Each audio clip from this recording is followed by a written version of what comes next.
Para você que nos acompanha na NB News, obrigada pela sua companhia. Deixa eu cumprimentar o nosso entrevistado de hoje, deputado federal Maurício Marcon, do Rio Grande do Sul. Tudo bem, deputado? Seja bem-vindo. Obrigado pelo convite, sempre à disposição. E aí, deputado, fim de semana teve CPEC e parece que a turma da esquerda ficou bem incomodada, né? Como é que o senhor vê as movimentações aí dos colegas parlamentares em relação, por exemplo, à vinda do presidente argentino Milei para dar um abraço no Bolsonaro e não no atual presidente? Olha, a gente teve uma reportagem no Fantástico de exatos 29 segundos sobre o evento. Por óbvio, eles tentaram desmerecer o evento, dizendo que era um evento em Balneário Camboriú, dando a entender que era onde os ricos estavam, enfim, tirando as falas do próprio Milei, quando ele diz sobre o socialismo, enfim, e eu acho que a repercussão foi muito positiva, e é assim que a gente tem que fazer, tem que trabalhar nesse sentido, mostrar cada vez mais para as pessoas a força do conservadorismo, as nossas ideias.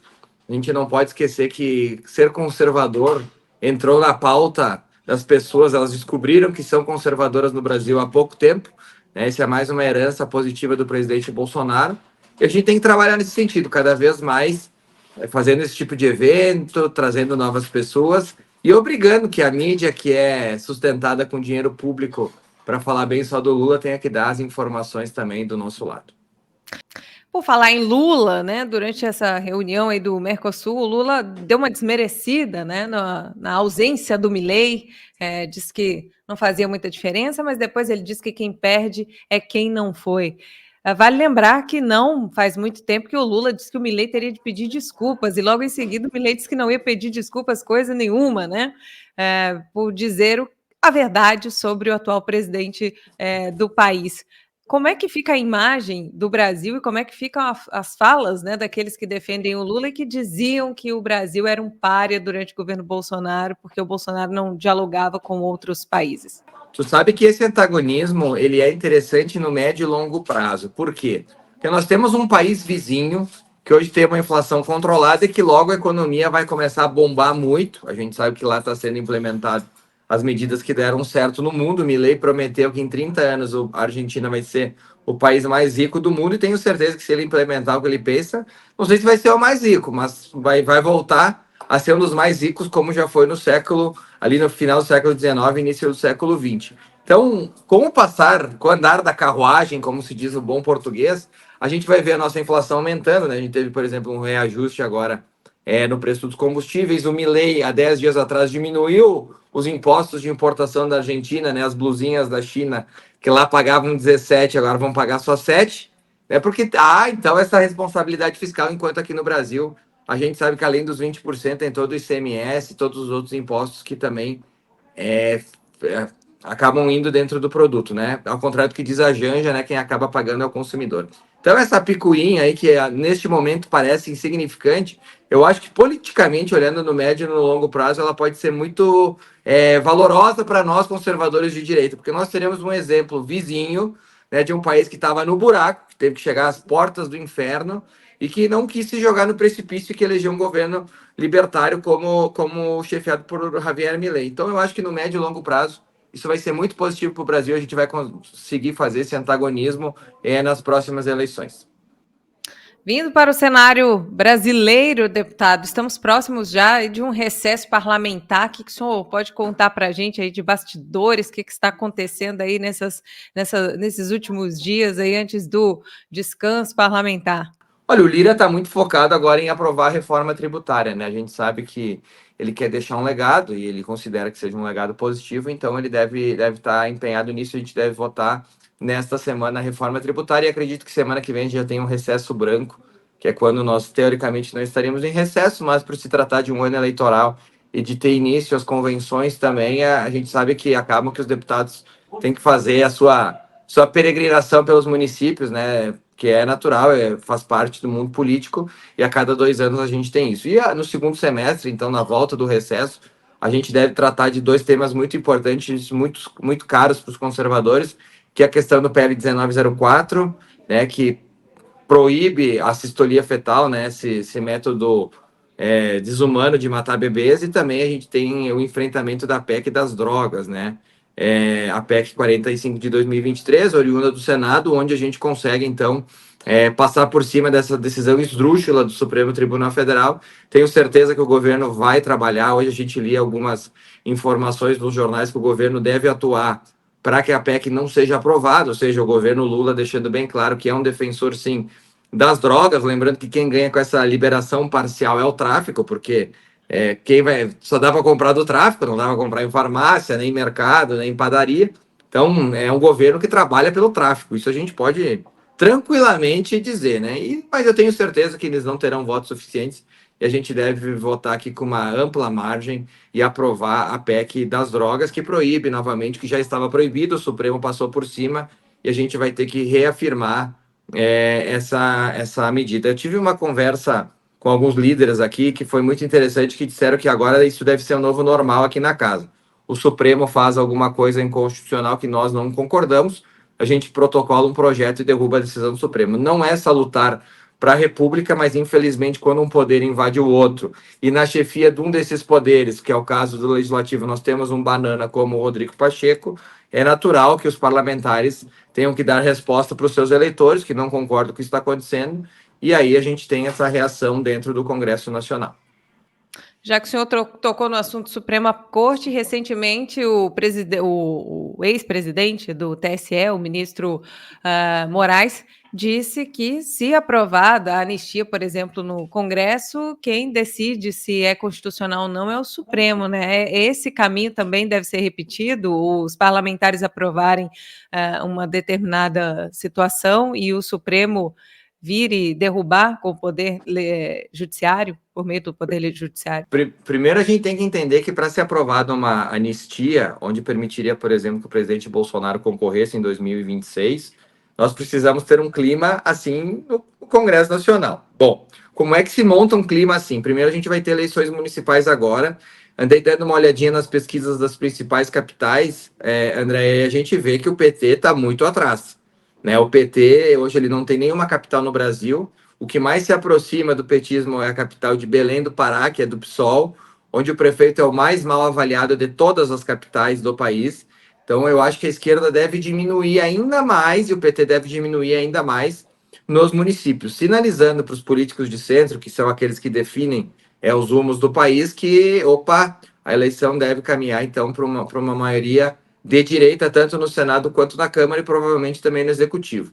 Tendo essa sinalização e a economia começando a cada vez mais dar sinais de fraqueza, né? O desemprego voltar a aumentar, a inflação, as projeções do Boletim Focus já por algumas semanas indicam que a inflação deve aumentar em 2024, 2025. Isso pesa diretamente no bolso do mais pobre. A gente começa a ter um movimento mais à direita e mais pró-anistia. Depois, a gente tem que ver como é que vai estar as nuvens no céu, né? Porque elas se movimentam muito rápido, assim como na política.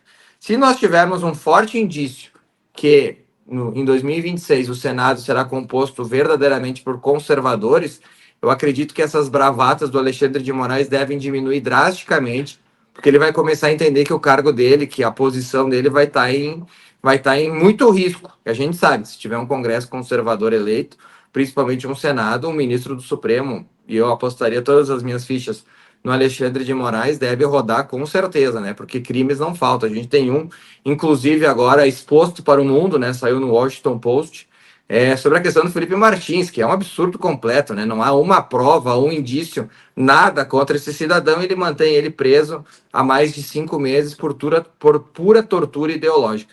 Então, assim, eu acho que ele talvez ele aumente a temperatura nas suas bravatas, mas eu entendo que o próprio Supremo, quando a gente olha como um colegiado, vai entregar a cabeça do Alexandre de Moraes para salvar sua pele a partir de 2027. Perfeitamente. O senhor tocou aí sobre Bolsonaro 2026 e a gente, claro, está de olho aí em todas essas narrativas que foram tentadas nos últimos anos para tentar acabar com o capital político do Bolsonaro, que deu muito errado, né? Aliás, não só nos últimos 4 anos, mas antes mesmo do Bolsonaro ser eleito. E o que conseguiram, no máximo, foi a questão das joias, né? Que estão tentando emplacar aí, mas eu destaco aqui um tweet do jornalista Cláudio Humberto, que escreveu o seguinte: que joias? Jair Bolsonaro foi reconhecido em voo de carreira entre Navegantes, Santa Catarina e São Paulo, na manhã desta segunda-feira. Foi ovacionado pelos passageiros que logo formaram fila para selfies. Muitos parlamentares de direita têm destacado que essa questão das joias é uma cortina de fumaça, aliás, é uma vergonha, né? Num país em que a gente teve o mensalão, a gente teve o petrolão, enfim. E aí eu queria saber do senhor a sua opinião sincera no seguinte sentido. Nós temos um cenário de desejo, óbvio, né? Todos nós desejamos o melhor para o país. Nós temos um cenário político, como o senhor acabou de descrever aí a situação de, quem sabe, um Senado do jeito que as pessoas sonham, e a gente tem um cenário judiciário. Juntando aí esses três cenários, o senhor acredita que 2026 Bolsonaro pode vir como candidato? Acredito que ele será candidato, acredito que ele será eleito presidente, acredito que as coisas que acontecem nos Estados Unidos tendem a se repetir no Brasil, e acredito que o Trump será eleito também e deve ajudar a restabelecer a República Brasileira, que foi usurpada por alguns ministros e alguns líderes partidários aí que preferem colocar os seus interesses à frente dos interesses nacionais. Tu esqueceu de mencionar o Zé Gotinha também, né? Existe essa indicação de fraude do Zé Gotinha, também que seria um crime terrível cometido pelo presidente Bolsonaro, né? Ter fraudado o Zé Gotinha realmente é de uma ameaça à soberania nacional muito grande, a gente tem que levar isso em consideração. Chama a atenção das joias que o próprio presidente atual usa um Pierre, não sei o que lá, que eu nem conheço as marcas de relógio aí, que ganhou do Jacques Chirac, né? Que também ele está em uso dele, né? Ele pode usar, pode fazer o que quiser. Se perder, acredito que se ele perder ou vender, não vai ser considerado crime, porque é o Lula, né?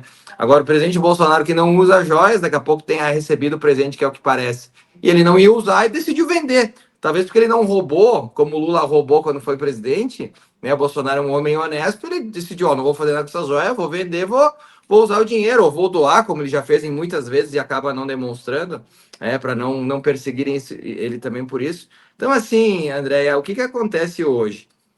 Como tu bem falou, eles tentam de toda forma destruir o capital político do presidente Bolsonaro.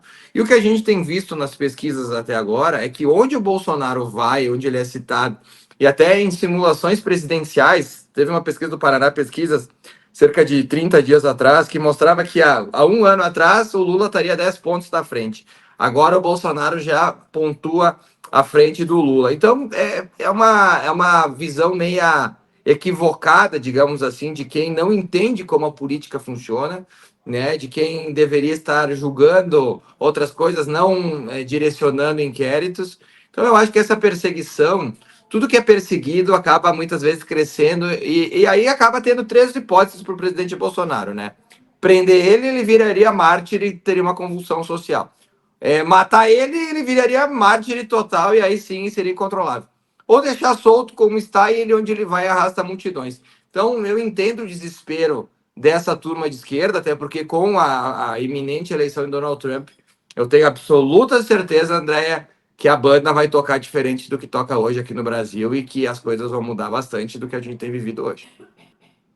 Deputado, gostaria de agradecer a sua presença aqui mais uma vez, né? Sempre muito gentil aí na correria do dia a dia, parar um pouquinho para falar conosco. Muito obrigada. Nós estamos aqui com as portas abertas. Sempre que tiver uma novidade, conta para a gente, viu? Obrigado, querida. Um forte abraço a todos.